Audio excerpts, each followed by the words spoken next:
अब बात करते हैं उत्तर प्रदेश की बरेली, जहां पर मौलाना तौकीर के करीबियों पर लगातार एक्शन लिया जा रहा है। तौकीर के करीबियों की अवैध प्रॉपर्टी पर बुलडोजर चल रहे हैं। आज भी मौलाना तौकीर के करीबी मोहम्मद आरिफ की अवैध संपत्ति पर बुलडोजर चल रहा है। कल भी बरेली विकास प्राधिकरण ने मौलाना तौकीर के करीबी माने जाने वाले मोहम्मद आरिफ की मार्केट पर बुलडोजर चला दिया। जगतपुर इलाके में मोहम्मद आरिफ की 2 मंजिला मार्केट और एक शोरूम की बिल्डिंग अवैध तरीके से बनाई गई थी, जिसे प्रशासन ने ध्वस्त कर दिया है। सबसे पहले बुलडोजर जगतपुर की 2 मंजिला इमारत को ध्वस्त करने पहुंचे। बिल्डिंग 2 साल पहले ही बनी थी और इसमें 16 दुकानें बनी हुई थी। इसके अलावा आरिफ के पीलीभीत रोड पर बने परिसर पर भी बुलडोजर चला है। इसमें मैरिज हॉल, फ्लोरा गार्डन और पीटर इंग्लैंड का आउटलेट और कई दुकानें मौजूद थी। हाल ही में इलाहाबाद हाईकोर्ट ने 26 सितंबर को बरेली में हुई हिंसा के मामले में दर्ज एफआईआर को रद्द करने से इनकार कर दिया है।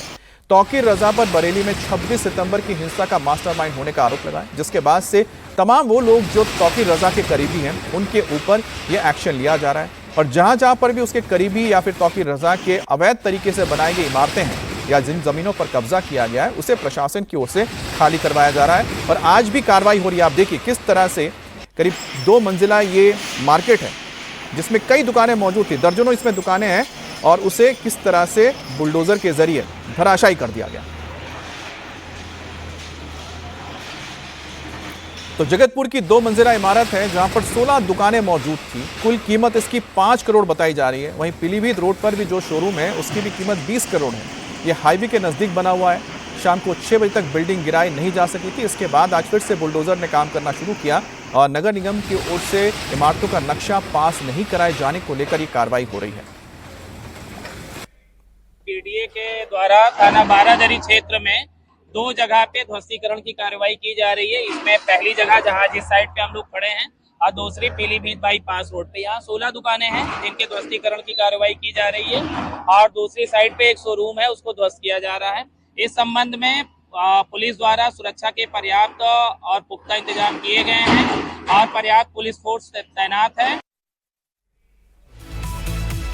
और तौकीर रजा पर बरेली में 26 सितंबर की हिंसा भड़काने का आरोप है। पुलिस ने तौकीर रजा पर अब तक 10 मुकदमे दर्ज किए हैं। इनमें हत्या की साजिश, भीड़ को उकसाने, पुलिस पर हमला और पेट्रोल बम फेंकने, लूटपाट करने, दंगा कराने जैसे गंभीर धाराएं शामिल हैं।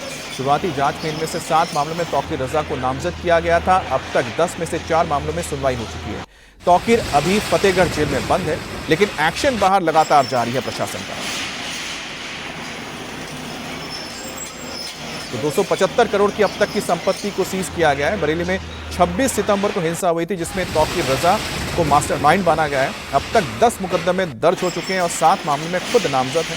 फिलहाल फतेहगढ़ जेल में बंद है तौकीर रजा।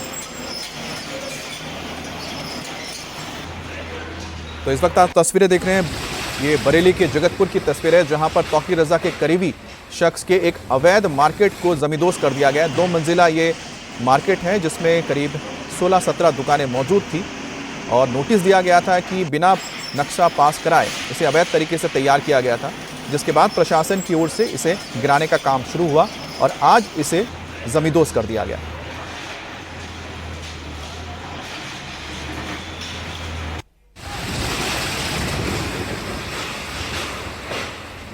तो एक और हम आपको ताज़ा तस्वीर दिखा रहे हैं जो इस वक्त बरेली में कार्रवाई चल रही है प्रशासन की ओर से।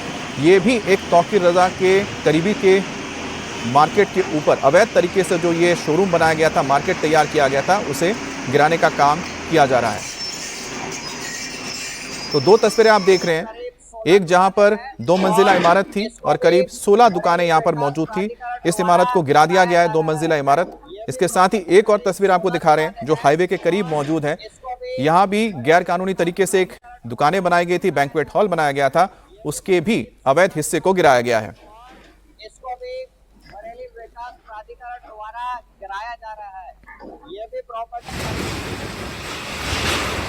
तो 2 तस्वीरों में आप देखिए कि किस तरह से इमारतों को गिराया जा रहा है जो अवैध तरीके से बनाया गया था। प्रशासन का बहुत क्लियर मैसेज है, योगी आदित्यनाथ के प्रशासन का बहुत क्लियर मैसेज है, जो भी प्रदेश के अंदर हिंसा फैलाने की कोशिश करेगा, अराजकता फैलाने की कोशिश करेगा, तो उसके तह तक जाकर उसके जो मास्टरमाइंड है उन्हें भी नहीं छोड़ा जाएगा, बख्शा नहीं जाएगा। इसके साथ ही उनके जो तमाम जो साथी हैं जिन्होंने बरेली में हिंसा भड़काई थी, हिंसा करवाई थी, लोगों को गुमराह किया था, शांति भंग की थी, उनके खिलाफ ये कार्रवाई चल रही है। अब तक और इस वक्त संवाददाता विकास सैनी हमारे साथ जुड़ गए हैं। तो विकास सैनी हमारे साथ जुड़ गए हैं। विकास, क्या जानकारी है, किस तरह से कार्रवाई चल रही है और इस वक्त भी क्या कार्रवाई हो रही है, तो कहां हो रही है? जी, मैं बिल्कुल बताना चाहूंगा, 26 सितंबर को जो यहाँ हिंसा हुई थी और जो मौलाना तौकीर के करीबी थे, ये मोहम्मद आरिफ है, उसकी ये बिल्डिंग है जहां ये अभी बुलडोजर की कार्रवाई हो रही है। और मैं ये साथ ही साथ बताना चाहूंगा, कल भी बीडीए ने यहाँ पे इसकी 2 जगह पे जो उसकी प्रॉपर्टी थी उन पे कार्रवाई करी थी। एक मार्केट था, 2 मंजिल मार्केट था, लगभग 16 दुकानें थी, उनको पूरी तरीके से कल गिरा दिया गया है। इसी मार्केट पे आज दूसरी बार बीडीए पहुंचा है बुलडोजर लेकर के। कल 5 से 6 घंटे इस पे कार्रवाई चली थी, ये गिर नहीं पाया था, लिहाजा आज सुबह से फिर दोबारा बीडीए यहाँ पहुंचा है और लगातार इस पे कार्रवाई कर रहा है। अच्छा विकास, एक बात बताइए, क्योंकि ये तमाम जो इमारतें हैं बिना इजाजत के ही बना ली गई थी, जमीन गैर कानूनी थी, आखिरकार इनको गिराने की वजह क्या रही? जी, मैं बताना चाहूंगा, ये जो बीडीए के अधिकारियों का कहना है, ये मानचित्र के विरुद्ध ये बिल्डिंग बनाई गई थी, उसके चलते इन पे ये कार्रवाई की जा रही है। साथ ही साथ मैं बताना चाहूंगा, इससे पहले बीडीए ने मोहम्मद आरिफ की और भी प्रॉपर्टी को सील किया हुआ है, जिसमें 5 फार्म लॉन है, स्काईलार्क होटल है, उसके बराबर में एक और इसकी प्रॉपर्टी है, उसको भी, यानी कि बरेली डेवलपमेंट अथॉरिटी की ओर से बताया जा रहा है कि जो तमाम जो अवैध ये इमारतें बनाई गई हैं, बिना किसी नक्शा पास किए हुए ये जो बनाई गई है बिल्डिंग, इनको अब नीचे गिराया जा रहा है, इनको ध्वस्त किया जा रहा है। ये तमाम जो लोग हैं तौकीर रजा के करीबी बताए जा रहे हैं।